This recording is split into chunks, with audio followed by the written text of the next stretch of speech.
She's a past parent of this institution, and so she is currently with us for a short time doing her practicum, and so she's here to share with us coping with learning from home or coping with remote learning. And so without further ado, I'm going to invite her to begin her presentation. Let us welcome her as she Thank begins. you. Thank you, Ms. Pierre. You're welcome, Mrs. Dawkins. I am not seeing. Okay, you're getting the slide. Yes, we are. Okay. Good evening, parents. Good evening, teachers. Good evening, Mrs. Dixon. One Yes. minute, Mrs. Kayan. I'm going to ask everybody to please mute your mics until we can share. Please mute your mics until the presentation is over. Thank you. All right, go ahead, Miss Kayan. Sorry about that. Okay, that's no problem. Thank you. Sure. As I was saying before, my name is Ann Gotkins. And for the past 2 weeks, I have been assisting Miss Marsh, and it was my pleasure doing so.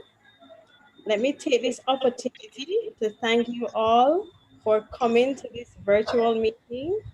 The anxiety and uncertainty are high, but together we will achieve great things for our children. So let us step into our tips. I will just be sharing a few with you. First and foremost, we should all make sure that we have a little space for the children to work and to work quietly. So you may not have a table for them per se, because when this COVID thing started, I didn't have a table either for my children. And I put my little center table on the veranda, get some cushions and put there and let them sit so they can have somewhere for their class every day. So you don't necessarily have to have a set table, but they need a space to call their own, to call their classroom, so that when they go into that space, they know it is class time. Another thing is we have to plan our day as parents. They are not at home with us. It is not easy. Sometimes we may not have a schedule plan for the children. So if you have a schedule from the school, it is good to use the schedule, because routine assists the children to cope and to alleviate stress, and it also assists the parents in coping with stress too, because if the children are stressed, then we are going to be stressed as well. Ms. Rasheen, can you slide up? Can you push up the slide a little? Thank you very much.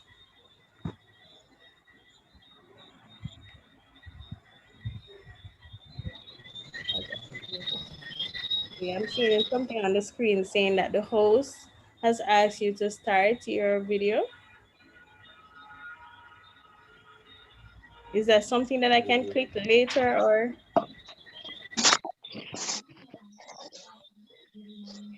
Continue, Mrs. Kayan. it is blocking my view? So I was wondering if I can click later, or should Yes, I click? Okay, okay, click thank you. later. Sure. All right, thank you. And sorry about that. All right, so the next thing is that the children model our behavior. Are you all hearing me? Yes, sir. Okay, you're hearing me. Thank you. The children model our behavior. So if we complain about the online class and boy, them can't learn like this, and boy, this thing not working out, if we do that, then they will realize that they don't have to do the classes, they don't have to do the sessions, and chances are they will not be learning anything. Yes, we may have problem with the devices, we may have problem with the internet, the data, whatever it is. We have to say, if we're complaining about it, we can say, boy, we have problem with the internet, or we have problem with the device, but do not let it seem as if it is the class that is the problem, because if they think the class is a problem, then they will not want to do the class. And another thing I would like to say, speak to your children. You have to tell them about COVID. I mean, we are living in such difficult times. When this thing started here with my children, it was so, I was afraid to go on the street, literally afraid. I have two of them who are asthmatics, probably other parents here, the same thing. And I didn't want to take them anywhere because I was terrified. And I think they sensed the fear, they heard the fear, and they too started to be scared. So I had to reshuffle, redial, and then come back and say to them, okay, yes, this thing is scary, but we can protect ourselves by washing our hands. I share tips with them. Any tip that I learn, I share it with them.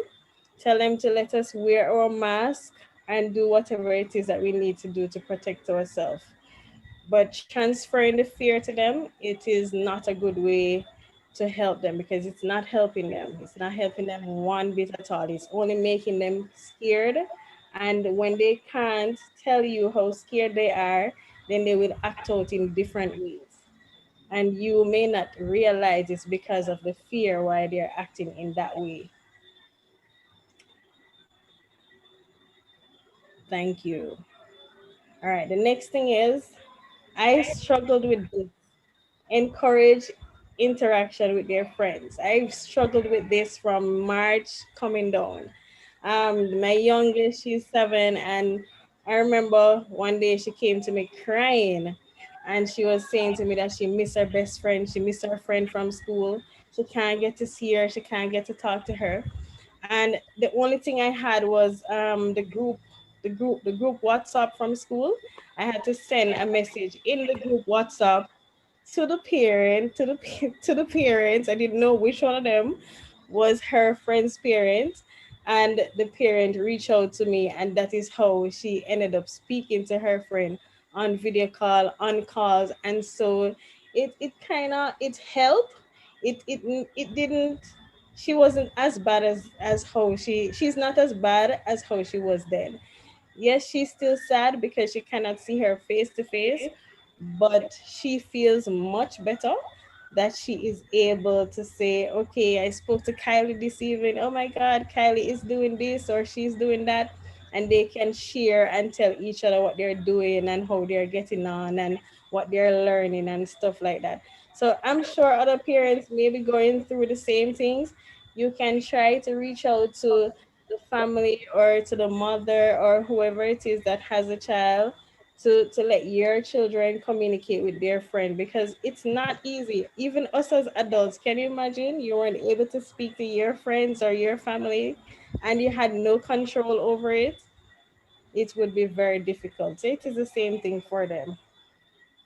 And the next thing that I would like to say, when I was in the class with Mrs. Marsh, I noticed so whenever we have the classes and Mrs. Marsh would give certain instructions to the children or to the parents for the children, sometimes they would do otherwise.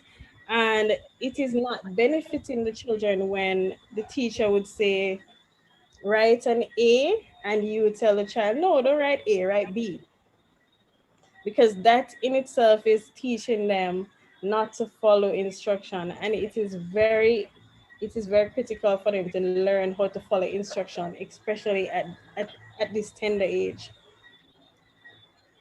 And the last thing I would like to leave with you, just a little reminder: have your children ready for class on time. Try to minimize the background noise and distractions. And that is it for me today. Is there any questions from any of you parents or teachers?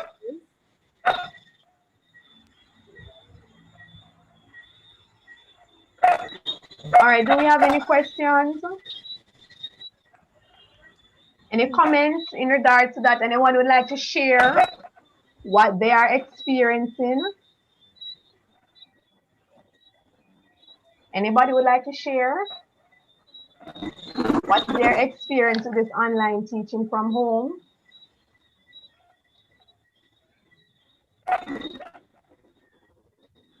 Or if you have experienced the same issues. Anybody have experienced similar issues as Mrs. Kian? All right, so as we are coping with this online teaching, let us teaching and learning from home. Let us remember to set a space aside for the children to work with.